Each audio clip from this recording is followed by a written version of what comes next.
Hi, my name's Jacqueline. I'm a social worker with USF. It's nice to meet you. Hi, yeah, I'm Amy. Nice to meet you, Jacqueline. Yeah, so I just want to let you know that everything we talk about today is just between you and I, and it'll be confidential unless, you express any plans of hurting yourself or others, or if we have anything court ordered. Does that make sense? Yeah, that makes sense. Thank you. Okay, great. So I just wanted to know, what you were coming in today. Is there anything specific?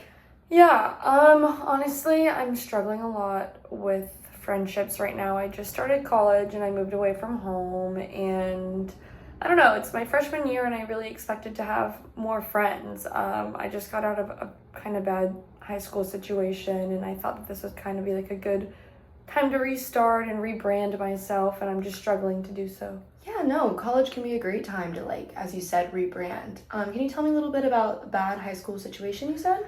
Oh, yeah. I have struggled to have friendships my whole life. I feel like I'm a little bit of a loser. Like, I'm a little weird. I've been classified, as a nerd. I feel like growing up, and I believe that. I totally am weird. I'm a nerd, and I just can't seem to have friendships, and I think I've experienced bullying. I don't like to call it that, but I feel like I had some bullying going on in high school where people made fun of me for my interests because I like to do yoga and I like to do different things that I feel like a lot of people my age don't really like to do, and there are these 4 girls that just continued to make fun of me for all 4 years, honestly. Wow, that sounds like a lot. It really was, yeah. Yeah, and so just to go back, you called yourself a loser. I know that self-negative talk. Sounds like you've created this story of yourself. Yeah. Is that something that you feel is correct? Yeah, I definitely think that that's a correct thing to say. It's definitely it is my story. I am a loser. I am a weirdo.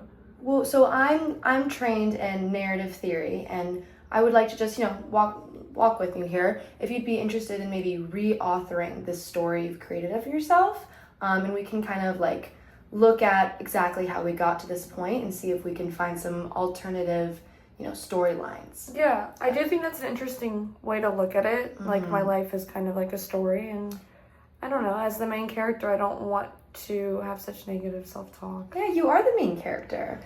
So I have this life story worksheet, and basically what it wants you to do is document your past, your present, and your future. And I want you to take your time on this, so this can be some homework that we can talk about next session. Just for the sake of right now, is there anything that you feel comes out to you about your past or present?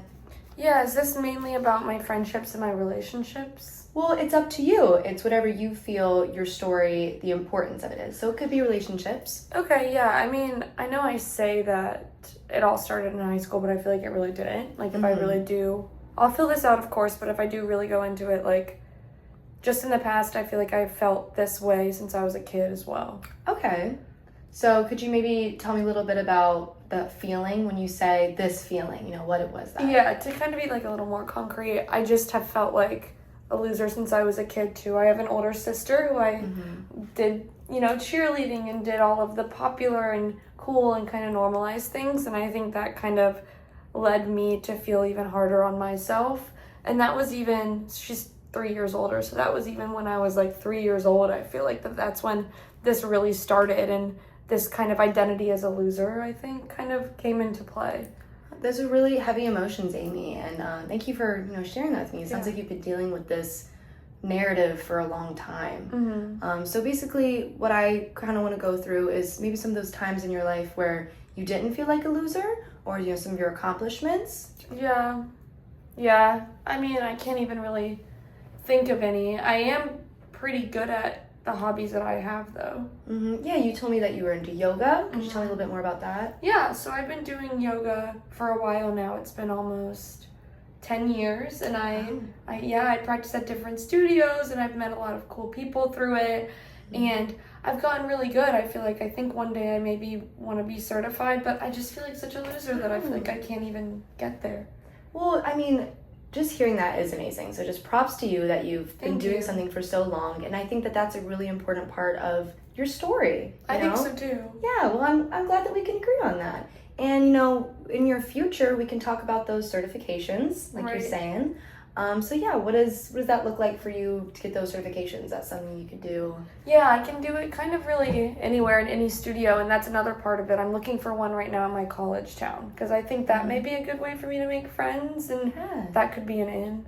Yeah, because, you should surround yourself with people that have shared interests with you, like yoga. Right. Because, you're not a loser. Right. I think that kind of surrounding myself with those people may be nice, but I still just can't seem to really make this friendship thing stick and work out for me.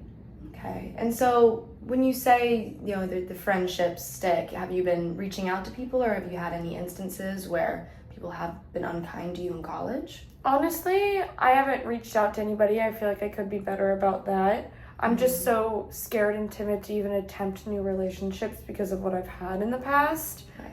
And feeling like such a loser. But like I said, I did make it a goal to, first of all, find a new yoga studio, but also to, like, I don't know, maybe meet more like-minded people, which is kind of in the same realm. Yeah, and there is a pop-up yoga thing that I saw on Instagram that is kind of like in the green part of our kind of campus area, but it's right near my high school bully's dorm because she goes to my college. So I'm like, I really don't want to go. Right, and that's tough, like kind of infiltrating your space too. Exactly, yeah. I feel like even my safe space, I can't even really feel safe, That's a very tough feeling to have, and how often would you say, may I ask, like on a scale of like 1 to 5, that her presence or like what she did to you, it really affects you day to day? Yeah, I would say it affects me about a 4. I think about it a lot, even when I'm walking through campus, even when, I don't know, I'm trying to do yoga and I'm trying to branch out. I'm like, what if I see her? I feel like it's like almost having like a presence that could appear at any time, and it's like unsettling. Yeah, unsettling. That's a, it's a strong word to put with it. And if you could pinpoint it, why is it a 4 and not a 5? I feel like it's not a 5 because I do have hope that I could still rebrand and kind of start over at this college, even though she's there. I think if I didn't have that hope and if I didn't really go there mentally, then it would be a 5. But since I do have that, it's more like a 4. Like, I do think about it constantly, but there is sometimes when I think about it and there's a little bit of hope where I'm like, okay, I could do this. I could rebrand. And I don't know, I just keep going back to how I felt in high school. And it wasn't even just the yoga that they make fun of me for. Yeah, because, you were telling me that you were really into yoga and that they were not interested in your other hobbies. Like, what are some of those other hobbies and things that, like made you feel good?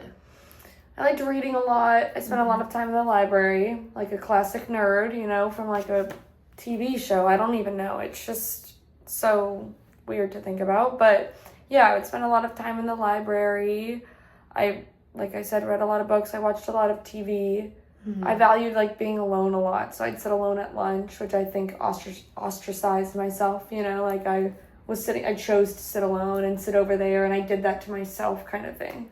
Yeah, but I mean, that's interesting you say that, like, you chose to. When you saying you chose to sit alone, like, you should hold power in the fact that that was your choice and your story, and you didn't want to be around those girls. They didn't reject you. You chose to not be around them. That's honestly a good way to look at it, because I genuinely saying this to you now, like, I felt like that was a good choice, and I enjoyed my alone time, and I still do. So that was a choice I made. I just need to be able to kind of rephrase it and reframe it, maybe, if that's kind of what you're saying. And we can, what we should do is we should put a name on this past Amy, this high school loser Amy, as you said. And what would you give that name to that time in your life as? Honestly, maybe I'd call her Betty. Betty? Okay. So, like Ugly Betty, the TV show? Exactly. That's actually why I said that. Yeah. So we can just take Betty and we're gonna rewrite this story. So Betty is, she's a prequel. She's an old story, and we're writing the new Amy story. I like that you said that though, because I mean, she is important. There are parts of Betty or me in the past, and that have contributed to who I am today. Yeah, the problem is not the person. The problem is the problem. So I want you to do your homework. And next session, we can talk about what maybe this new future could look like for you. Okay, yeah. And do you have any, recommendations on what I should do between now and then? Yeah, of course. I mean, I really do think that you should go to that pop-up yoga. You do? I do. I think that, you are a new person now. You are in college. You are on your journey. and you shouldn't let that person dictate where you go. Okay, I think that's kind of a good thing. And I think kind of putting a name to me, who I was in high school, will help me further like separate myself from who I'm like trying to become, you know? So I'm gonna practice using Betty. Yeah, no, I'm excited for you, Amy, and for your story, you referred to yourself as the main character earlier, and I want to like kind of harp back on that. And as the main character, what kind of attributes do you think you have and or want to present?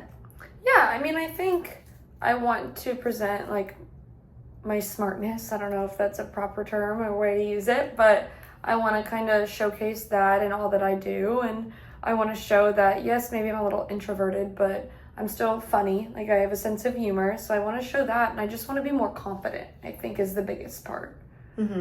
Yeah, those are all really positive things. And in this new version of yourself, like, you can be able to put that out more. I know that it's, hard to see yourself like that just now. But yeah, and even like looking at the worksheet you gave me, like I could even start that present. I feel like I can kind of work on that now. No, yeah, I totally agree with what you're saying. I think that you should start listing those attributes as they are right now and not just future. Right. Okay, well, that's something I can definitely do. I think that that's kind of an interesting way to frame things, you know? Well, again, Amy, it was really great meeting with you, and I may look forward to our next session and to see what you write. I do too. Thank you, Jacqueline. Thank you for giving me this, and I really appreciated your time and helping me to decipher Betty from Amy. Have a great one. You too.